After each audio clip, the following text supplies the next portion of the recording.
Tiene que ver con el caso de Natalia De Negri y el derecho al olvido, Mechi. Para eso estamos en contacto, vamos a hablar con Lorena González Tocci, abogada, profesora de Derecho Constitucional de la UBA y miembro fundador de la Asociación Civil de Estudios Constitucionales ASEC. ¿Cómo le va, doctora Lorena González Tocci? Estamos, Mechi Terán, Gustavo Sánchez Romero y Jorge Ferradas van a hablar con usted. ¿Cómo le va? Buenas tardes. Hola, buenas tardes a todos, gracias por comunicarse. No, por favor. Buenas tardes, doctora, un gusto saludarla. Buenas tardes, Mercedes. Doctora, ponemos en conocimiento de los oyentes, usted expuso el jueves ante la Corte que fue la primera vez que la Corte tiene que pronunciarse sobre el derecho al olvido, en el caso de Natalia De Negri contra Google, ¿verdad? Sí. Bien. Es correcto, sí. A mí me quedó algo en el tintero. Todos recordamos los sucesos de Natalia, Samantha y la otra chica en el programa de Mauro Viale, etcétera. Lo que la actora pide ahora es borrar esto de los buscadores de Google. Y me quedó algo que la actora dijo, que Natalia De Negri dijo, y que es que si este caso se plantease en Europa, se resolvería rápidamente a su favor. ¿Esto es así? Es una muy buena pregunta, Mercedes. Muchas gracias por formulármela. ¿Me pueden tutear? No sí, porque es joven la doctora. Es joven. Pero bueno. Digo por qué es importante la pregunta, porque en realidad es equivocada la afirmación. El derecho al olvido aparece en Europa, en la Unión Europea, en una sentencia del Tribunal Europeo en mayo del 2014, que es el caso Costeja, al que se hizo referencia en la audiencia, y es el que invocan los jueces civiles para reconocer este recortado derecho al olvido mediático, que es el que en definitiva las sentencias le habilitan a De Negri. Primero, De Negri pidió la supresión de toda video o proyección sobre su intervención en el caso Coppola, que se acuerdan que la intervención no era solamente hablar sobre el caso Coppola, sino que de ahí apareció toda una serie de espectáculos que se daban en los programas del mediodía y de la tarde, y esto lo marcó muy bien el procurador cuando habló en el segundo día de la audiencia. Dijo, no se puede distinguir con nitidez una cosa o la otra, porque todo formaba parte de cómo se informaba públicamente las novedades del caso Coppola. Ahora, en Europa, cuando se resuelve este caso, Mario Costeja no era una persona pública, era un señor que había tenido un problema financiero en el pasado por el cual había contraído deudas de la Seguridad Social. Miren la diferencia, ¿no? Sí. Y en el periódico La Vanguardia aparecía el edicto de la subasta que en su momento lo había logrado frenarla él después, porque él canceló la deuda. Bien. Entonces él advierte que aparece un edicto judicial que refleja un hecho del pasado, que no tiene nada que ver con su presente, y que además luego él la deuda la canceló, siendo una persona ignota. Claro. Y en ese marco pide, por la Ley de Protección de Datos europea, a la Agencia de Protección de Datos española que ordene a La Vanguardia y a toda la subida online de esta información su supresión. Exacto. Y el caso llega al Tribunal Europeo y lo admite justamente marcando, haciendo énfasis en que el derecho al olvido no puede proceder sobre personas públicas, famosas o célebres, sino que justamente es lo contrario, es decir, tiene que ser admitido con carácter restrictivo y solamente nunca puede alcanzar a información pública, cualquiera sea su condición, ya sea información pública tradicional o información pública vinculada, por ejemplo, con los ecos mediáticos de un caso judicial. Disculpe, le hago una pregunta, Gustavo, sí. Porque se está avanzando y me quedó la duda ahí. Sí. Gustavo Sánchez Romero es mi nombre, buenas tardes. Sí, ¿qué tal? Buenas tardes. La publicación del edicto en La Vanguardia, ¿fue un error o fue algo que estaba deliberado y que así debía ser? No, es como los diarios de aquí que claro, por eso le digo, porque muchas veces los diarios cuando yo trabajaba en diarios nos equivocamos y publicamos cosas que no era la correcta. Por eso, pero es genial tu aclaración, porque acá siempre estamos hablando de información veraz. Bien. Bien. Cuando hablamos de derecho al olvido, no es información equivocada o errónea, porque eso no es derecho al olvido. Okay. Eso es la rectificación de que en Argentina eso funciona con la Ley de Protección de Datos Personales y con el habeas data. Si yo detecto que hay una información mía o de cualquiera de ustedes disponible en una base de datos pública o privada destinada a brindar informes, que es el estándar que toma la ley, yo puedo plantear, primero lo hago extrajudicialmente, que esa información es equivocada, es antigua, es errónea, o por ejemplo que es un dato sensible. Entonces ahí la tienen que bajar, digamos. Pero acá estamos hablando siempre de información veraz y lícita. No ilícita, sino un espacio lícita.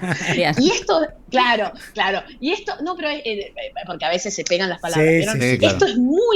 Esto es muy importante, porque si no tendría sentido alguno, bajo ningún concepto, plantearle a cualquier buscador que suprima esa información, porque es la actividad que hace el buscador. Exacto. Entonces, por eso estos casos son complejos. Ahora, ¿lo ganaría en Europa? Y no, porque justamente después del caso Costeja se tuvieron que dictar unas directivas para la implementación del derecho al olvido, al estilo europeo, ¿no? Y justamente una de las directivas es que en ningún caso, primero, que se tiene que tomar en cuenta la condición pública del peticionante y que en ningún caso se puede llegar a suprimir información pública. Perfecto. Es decir que, por eso digo que la pregunta de Mercedes era muy pertinente. Yo tengo como una obsesión con la verdad, ¿no? Y cómo se presentan los hechos con la verdad. Entonces, que creo que es una obsesión saludable. Es muy peligroso, vieron que las cosas quedan en la cabeza, ¿no? Decir, bueno, el sistema argentino es antiguo, esto es una falla legislativa. No.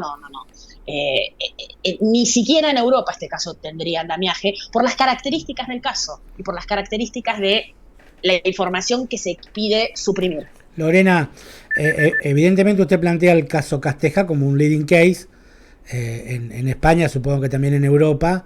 Dos preguntas tengo al respecto. Está clara su posición contra el reclamo de Negri. ¿Existe en Argentina algún caso o en América Latina que pueda ser utilizado como jurisprudencia para avanzar sobre este punto? No. Que pueda servir, vos me decís, del estilo que sí, algo que la corte pueda tomar como referencia en la jurisprudencia. No, el antecedente, pero voy a hacer un punto en esto. El antecedente jurisprudencial que dio lugar en el derecho extranjero al caso del derecho al olvido es el caso Costeja, y ya te dije por qué no puede aplicar. En la región no está. No hay ningún caso que sirva como decir, bueno, tengo otro leading case, tengo otro ejemplo para ir. Pero ¿sabes por qué? Porque el caso que plantea de Negri no tiene los requisitos para el derecho al olvido. Claro.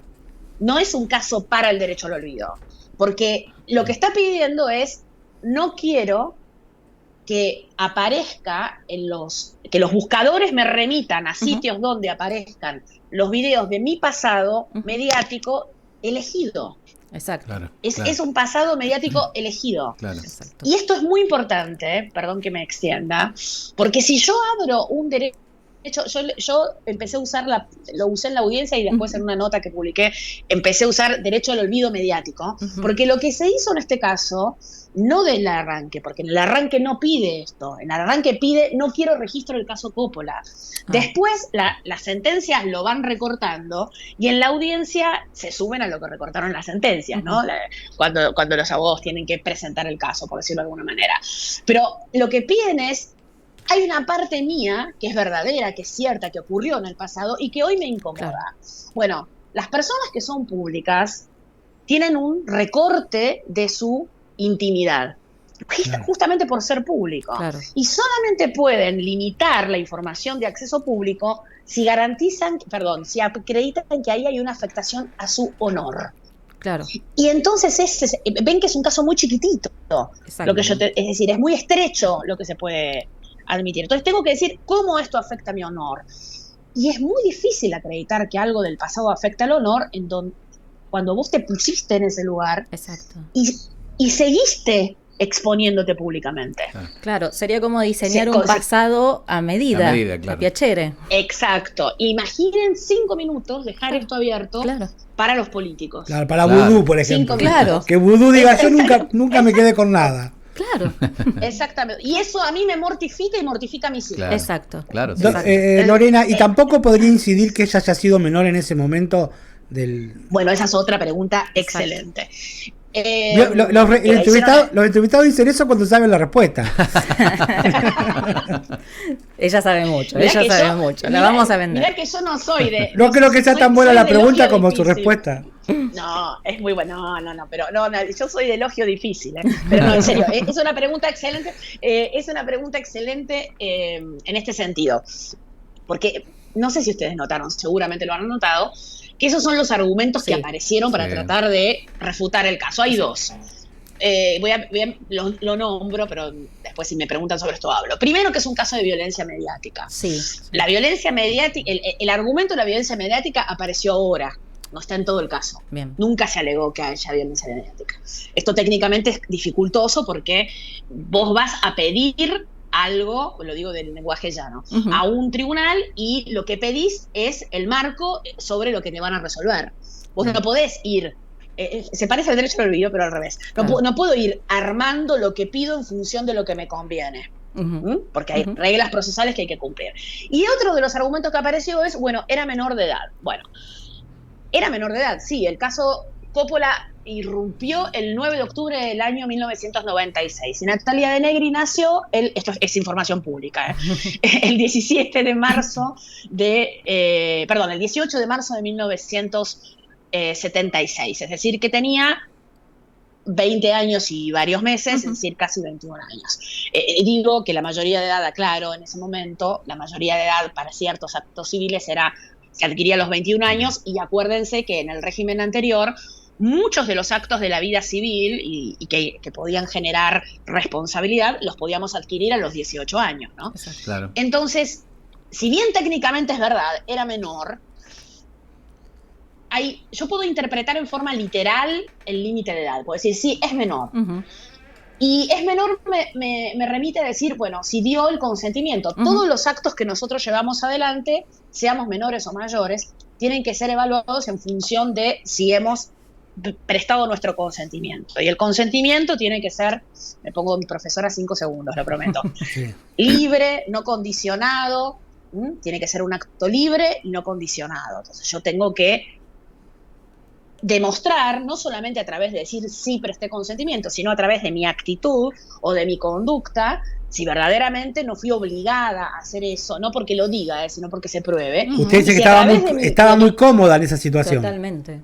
No, dio no es eso, porque yo digo, dio pruebas, hay muchos videos donde cuenta que fue voluntariamente. Claro. Claro. Ah. Donde cuenta, obviamente, una cosa es lo que cuenta hace 3 días, pero si uno ve los videos, que justamente son parte de esto que si se puede mirar o no se puede mirar, ¿no? Ujú. Entonces cuenta esa historia, cuenta, y fuimos, obviamente que todo era una situación absolutamente bizarra, si me permiten utilizar el término, pero vuelvo al tema cronológico de la edad. Hay un caso en la corte de hace muchos años, de la década del 80, que se llama Saguiri, en donde una menor de edad que tenía 17 años y 10 meses y sus padres piden autorización judicial porque quería tener autorización judicial para poder realizar un trasplante entre vivos a favor de su hermano.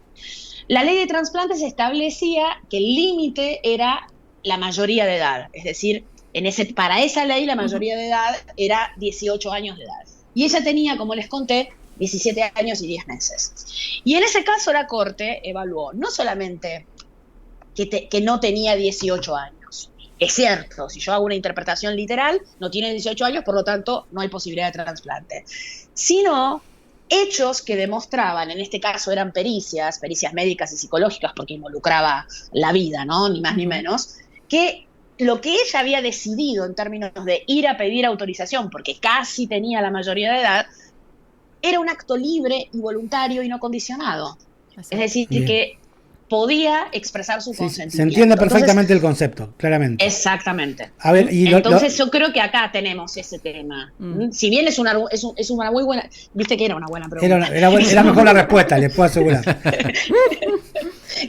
Era una buena pregunta, pero por eso. Bueno, te sacamos una sonrisa. Porque si no, sí, obviamente. Si no, haríamos una aplicación automática de la ley y eso no es así. Exacto. El derecho no es Yo eso. en general comparto su posición, nunca estuve de acuerdo, digo, no sé si sirve para algo en mi opinión, digo, pero lo digo porque las asociaciones de Sí. periodistas, especialmente FOPEA, emitió un comunicado muy claro al respecto, oponiéndose a este tipo de manifestaciones jurídicas de parte de los ciudadanos, porque en definitiva termina afectando la libertad de expresión, la libertad de prensa, porque derecho al olvido puede ser 30 años como Natalia de Negri o ayer, si es por el caso. Eso también es, claro, eso también es problemático, porque pensá esto, y esto ustedes como periodistas lo saben mejor que yo. El paso del tiempo no le quita interés periodístico a las cosas. Es decir, lo que desaparece es la primicia. Corríjanme si lo estoy diciendo. Está muy bien, está muy bien. Hoy estamos hablando de esto y hoy me llaman porque el caso fue la semana pasada. Creo que hasta esto va a ir bajando de intensidad y va a volver esa intensidad cuando salga la sentencia, ¿o no? Exacto. Sí, claro. Entonces, sí. algo puede tener interés periodístico y ustedes lo manejan porque ustedes también ustedes y todos los periodistas arman su agenda de sus programas en función de el tema del día, el tema de la semana, de lo que se está hablando, porque en definitiva esa es la función de la prensa, ser un amplificador de cuestiones públicas, ¿no? Y cuestiones actuales. Entonces, el paso del tiempo, y esto también es peligroso en este caso, las sentencias de la Cámara que le dan esta especie, la sentencia de la Cámara dice: todo lo que tenga que ver con las cuestiones policiales, judiciales del caso Coppola no se puede suprimir. Ven que ya es distinta a la presentación que hacen pública del caso. Solamente sí, y miren cómo lo hace, admito que no se puedan seguir viendo los videos que muestran, y ahora se los leo, una parafernaria de contenidos excéntricos de nulo valor periodístico o informativo. Claro. ¿Y quién dictamina eso? Periodístico o informativo. ¿Quién dictamina eso? Lo que le gusta ver al juez que firmó la sentencia. Claro. Y la TV basura, yo usé ese término en la audiencia, no es ofensivo porque es un término cultural, digamos. La denominada televisión basura, el periodismo amarillo, la televisión bizarra, pónganle el nombre que quieran, forma parte de la cultura. Claro. Ahora, yo decido si lo quiero ver o no lo quiero ver. Claro. Totalmente. Pero un juez no puede, porque ahí es un problema enorme, porque tenemos las razones privadas de los jueces, que nunca pueden ser el eje de los fundamentos de un fallo, porque el eje de los fundamentos de un fallo tiene que ser las razones públicas. Imagínense que por me hace acordar a ese audio, ¿se acuerdan de Nordelta? Las condiciones estéticas o las preferencias la cheta del Nordelta. Sí, tal cual. Las preferencias estéticas de un juez son las que van a determinar si yo reconozco o no la procedencia de un derecho. Cuando la estética es algo absolutamente subjetivo. Sí. Aparte, Mercedes. no le ha ido mal, digamos, no le ha dañado su honor o su desarrollo profesional a Natalia de Negri su pasado. No hay un pasado que la condene. Bueno, no, pero viste, en la audiencia hubo una parte que fue muy interesante, porque le preguntaron a los abogados de Negri si esto afectaba a su honor. ¿Por qué? Porque es una figura pública cuya trascendencia pública la trajo hasta acá. Claro. Y cuya trascendencia pública le permite, porque esto es lo interesante de las personas públicas, porque soy público, voy a tener una mayor posibilidad de poner en discusión este caso. ¿Por qué había más de 30 medios de prensa el otro día en la audiencia pública? Porque era Natalia de Negri. Claro, tal cual. Porque yo les aseguro que en otras audiencias públicas, donde tal vez tratan temas mucho más importantes en términos de impacto inmediato, ¿no? Y tal vez son ignotos y no van a hacer esta cobertura mediática. Entonces, esto también lo resolvió la Corte varias veces cuando habló de la intimidad recortada de las personas famosas. Tienen también la posibilidad de utilizar los medios para contar su historia. Exacto. Claro. Lorena, no le queremos robar más tiempo, pero no me quiero ir por favor. sin antes hacer una pregunta que usted tiene todo el derecho a decir no puedo responder, pero Está bien. Pero lo va a responder, quédate tranquilo. Contará en acta si así lo hace, pero algunos medios ya adelantaron Después te pido derecho al olvido. Sí, claro. Que no se lo vamos a dar, por supuesto. Algunos medios ya adelantan que el fallo va a ser negativo para Natalia De Negri en función de todo esto, de lo que usted ha argumentado en esta rica conversación. ¿Usted considera que coincide con este pálpito? Le pedimos poder de síntesis, doctora. Claro. Sí, por supuesto, voy a decirlo. Yo lo dije en la audiencia. Yo creo que ninguna de las características que tiene este caso habilitan a que se admita ni siquiera un derecho al olvido recortado. Bien. No. Este no es el caso para resolver el derecho al olvido. Perfecto. No se dan las condiciones para resolver el derecho al olvido. Así que creo que es así. Fantástico. Creo que más allá del pálpito, creo que desde el punto de vista jurídico estrictamente, no es el caso para resolver el derecho al olvido. Doctora, la vamos a contratar, doctora, cuando queramos reivindicar nuestro pasado. Exacto. un lujo, doctora, un lujo, clarísimo. Eso es otro tema. Ese es otro Y otros costos. Es otro tema. Pero me parece, yo les agradezco la entrevista porque me parece que es importante, más allá de la urgencia de transmitir las cosas que pasan, me parece que es muy importante no solamente que esto se discuta en una audiencia pública, sino que porque se ve el derecho en acción y se ve la justicia en acción y se ve también, de alguna manera, cómo yo tengo que plantear un caso en la justicia. Porque es muy frustrante tener información confusa sobre algo que tiene un interés público enorme, que es, no vamos a negar que Internet nos cambió la vida y nos sigue cambiando la vida. Entonces me parece que es muy valioso que estos tipos de diálogos se den.